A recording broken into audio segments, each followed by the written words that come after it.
Have you ever wondered what happens when a Venus flytrap gets too big for its own pot? These little monsters might look innocent now, but under that mossy surface, it's a tangled mess of rhizomes fighting for space. Basically like a botanical battle royale. Today we're diving deep into the bog to separate and repot a couple of seriously overgrown Venus flytraps. If you've got a plant that's starting to look more like a jungle than a single trap, stick around. This is exactly what you'll want to do, not only to repot, but also to divide these overgrown flytraps. Welcome back to Carnivorous Plants Hub. I've got two stunning cultivars ready for a repot today. First up, the overgrown Mr. Nightly. This beast is way overdue for a haircut. You can see it's already hunkering down for dormancy. Those traps are growing low and wide, and just a month ago, these blackened leaves were still alive and snapping. That's your sign that Flytrap is ready to go into long winter slumber, also known as dormancy. Next, we have the UK Sawtooth. It's another favorite of mine. This one's been showing off some gorgeous late season color. The traps have turned deep red, almost a burgundy tone that looks amazing in fall light. But like the Mr. Nightly, it's starting to crowd itself out. It's definitely time to divide and repot this flytrap. For today's repot, I'm using my very own homemade carnivorous plant substrate and planters. The exact one that I sell with my kits. There's no gimmicks here, there's no special YouTuber mix. It's literally the same stuff that I ship out. I've got two pot sizes here, one for the large, more mature traps, and another for the younger plants. Usually that's the divisions. Alright, let's get started here with Mr. Nightly. The first trick to getting these out without ripping the roots is to gently squeeze the sides of the planter all around. It'll loosen up the soil and the plant usually will slide right out. There's no wrestling required. These planters have been through 4 years of full sun during the growing season, while also being submerged constantly in water trays, and they're still holding up strong.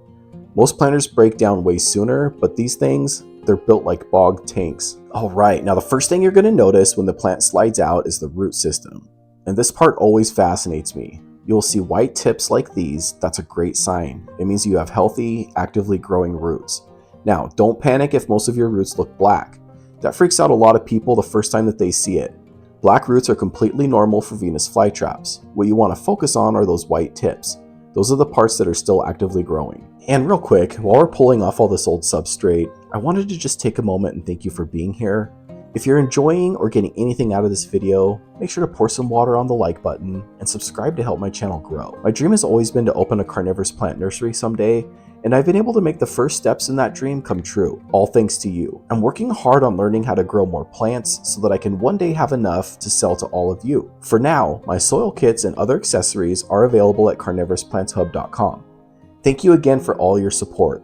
I just can't even begin to thank you all enough for helping my crazy carnivorous dream come true. If your plant is in a peat moss mix like this one, you can start to gently peel back the soil in chunks. If the peat moss is being stubborn, you can dip your roots into a cup of water. This usually helps the peat moss fall right off. Make sure that's distilled water. Even without the water, peat usually falls away pretty easily, and as it does, you'll start to reveal the rhizome underneath, which is where the real magic starts to happen. And check that out. Look at all those healthy rhizomes. When I first potted this flytrap a couple of years ago, it was just one plant. Since then, it's naturally propagated and divided itself into several healthy clusters. The first division here is pretty obvious as we pull away the peat moss mix. As you continue to pull away the substrate, the plants tend to divide themselves up. Oftentimes, you don't even really need to do any dividing. It's obvious the areas that will split naturally. Just be careful during this process. You want to avoid ripping any roots off.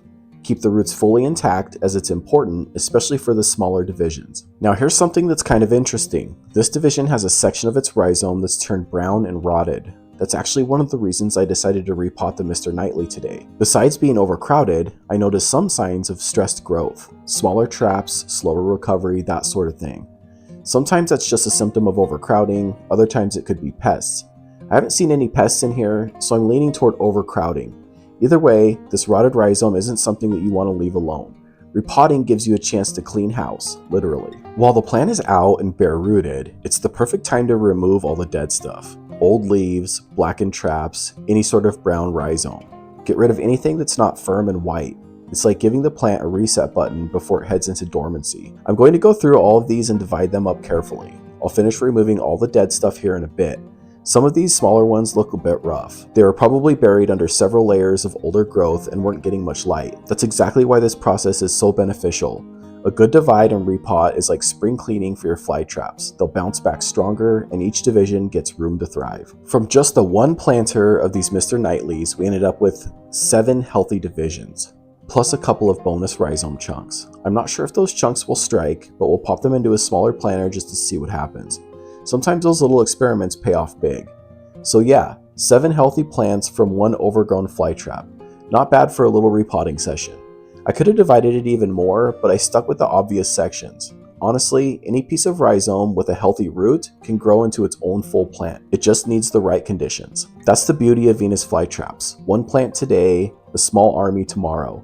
Give them fresh substrate, a bit of space, and they'll reward you for years to come. Alright, now next up, we still have the UK Sawtooth to tackle. We're going to go ahead and move through this one a little quicker since the process is the same, but trust me, this plant is packed. You can already tell it's going to have a ton of divisions hiding down there. Same deal as before, give the planter a few squeezes to loosen everything up, then gently slide the plant out. And look at that, another massive cluster of rhizomes. It's wild how fast these things multiply when they're happy. I'll go ahead and separate these out the same way, gently peeling back the peat, keeping those roots intact, and letting the natural divisions do most of the work. And there we go, 8 total divisions from the single UK Sawtooth. 1 plant turned into an entire mini army of Venus flytraps. Each one of these will grow, divide again, and before long, you'll have an entire bog full of them. Between the Mr. Knightley and the UK Sawtooth, we've turned 2 overgrown plants into 15 new flytraps. Not bad for a quick afternoon of dividing. Alright, time to prep the soil. These are the exact same bags of substrate I take straight off the shelf. No special YouTube mix, no behind the scenes batch. This is exactly what you'll get if you order from carnivorousplantshub.com. The kits come with different amounts of soil and planter size, depending on what you need. And one thing I guarantee with every single kit is you'll always have enough substrate to fill the planters, plus a little extra. You'll never run short. I've taken the guesswork out of matching soil to pot size so you can just focus on growing. And if you haven't already, head on over to carnivorousplantshub.com. You can check out my stock of carnivorous plant soil mixes. Whether you need a kit to repot your carnivorous plant or in search of a carnivorous plant accessory like TDS meters or planters, it's definitely worth taking a look. But don't take my word for it. Take a moment to go through my hundreds of reviews from people who have bought and used the soil kits themselves. The feedback speaks for itself. The link to carnivorousplantshub.com is in the description and the pinned comment. Let's go ahead and get back to the repotting. For today's repotting, I'm starting with 3 2-quart bags. That should be plenty, but we'll see if we need a bit more once we start repotting. This mix is my personal recipe, a blend of peat moss, perlite, and crushed glass. Most people use silica sand, but I switched to crushed glass because it performs exactly the same and just looks a lot better in the soil. It gives it a clean, sparkling texture that really sets it apart. I've spent a lot of time perfecting this mix. It's sifted to remove all the big chunks, and it's pre-rinsed so that it's ready to use right out of the bag. Now, before you start the potting process, you'll want to dump your substrate into a container like this one and wet it down. Trust me, it's much easier to work with when it's already moist. Add enough water so that the soil is fully damp and clumps together easily, but not so much that it's dripping wet like a sponge. There's no real harm in getting it too wet. It'll just make the repotting process a lot messier. And look at that. That is what a perfect carnivorous plant substrate should look like. Soft, even, and airy, with just the right amount of perlite and sparkle from the crushed glass. It holds moisture beautifully while also allowing air to reach the roots. That's the foundation of every healthy Venus flytrap. And it's the exact same mix that I use and trust with my entire personal collection of plants. Alright, I'm not going to bore you by showing the full process for every single division. We'd be here all day. But for this first one, I'll slow down a bit so you can see exactly how I like to do it. When you start filling the planter, the first inch of soil at the bottom should be packed down pretty tight. This helps it maintain solid contact with the drainage holes at the bottom and keeps everything stable once it's sitting in the water tray. You'll want to gently pack down the rest of the substrate, but not nearly as tight as the bottom inch. As you add the soil, tap the planter on the surface you're using. This will help the substrate settle and close up any air pockets. I'll also press gently around the corners and the edges, just enough to firm things up without compacting it too much. You don't want to make it rock solid. The roots still need room to grow and oxygen to move through the soil, but at the same time, you don't want big gaps where water can pool or roots can dry out. Think of it like building a pillow, firm enough to support, but soft enough to breathe. I like to fill the planter just over the top of the brim, so I create a small mound at the top. The substrate will settle a little bit after the first few waterings, so it's totally fine if the soil sits slightly above the brim to start. That way, once it evens out, you'll have a perfect level right at the brim. Avoid underfilling your planter. You can assume that the level of the substrate will drop at least a half an inch or so. The plant being too deep in the planter can affect how much light your plant gets at the crown. You want it to be as close to the brim of the planter as possible. Alright, the next thing we need to do now is make the hole in the substrate. You want it wide enough at the top to fit the rhizome comfortably, and deep enough so that the roots can stretch out naturally. Personally, I like using a butter knife for this. It's perfect for carving out and adjusting the size of the hole if needed. But really, you can use anything that works for you. A pencil, your finger, even a screwdriver. The goal is just to make a clean space for those roots to settle in. Before dropping the division into the hole, take a moment to clean up the rhizome. This part is super important. Go through and trim away any dead or brown growth like we talked about earlier. Grab some small scissors and snip off all that black, dry, or mushy material. Old growth tends to attract mold and mildew, and it can block new shoots from getting proper light. Keeping them trimmed up helps the plant stay healthy and vibrant, and the best time to do this is right now while the plant's in its bare root form. There we go, much better. You can see we've removed most of the old dead growth, and this one's ready to be planted.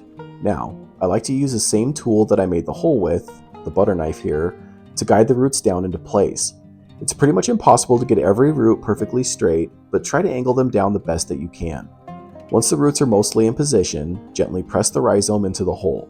You'll want to cover it slightly above the growth points. Most of the white part of the rhizome should be under the soil, but don't bury it too deep. If you see a lot of white above the surface, it's probably too shallow. Finally, softly pack the substrate around the crown. Firm enough to hold the plant steady, but loose enough for air and moisture to move through. And that's exactly how it should look once it's been properly potted up. Nice and snug, with those new growth points right at the surface, ready to thrive. The last step here is pretty important. You want to make sure to top water every plant that you just repotted. Normally, I bottom water Flytraps with a tray. I like to top water once a month or so. This helps keep the substrate settled to make sure that the roots always have good contact with the substrate. It can also help flush out any dissolved solids that are typically harmful to the roots that may have collected in your substrate. You can see after watering the top, lots of the soil has settled. After you top water, go back to the plants and tuck the substrate back in over the rhizome. Usually, top watering will expose the rhizome on a fresh repot. Go back and just tuck them all back in a little bit to make sure that the substrate is nice and snug around the crown of the plant. After you top water each plant, they're ready for their new home. Whether you put them into full sun or under a grow light, they're ready to start soaking up sun and catching some insects. Keep in mind, oftentimes when you repot, the existing growth is subject to dying. The focus should be on the new growth, especially if you're repotting a retail store flytrap. Expect most of the existing growth to die off while the new growth comes up and acclimates to its new environment. If you want more information on caring for Venus flytraps, check out the video that's popping up on the screen right now. And thank you so much for stopping by today. I really hope to catch you in my next video. Bye!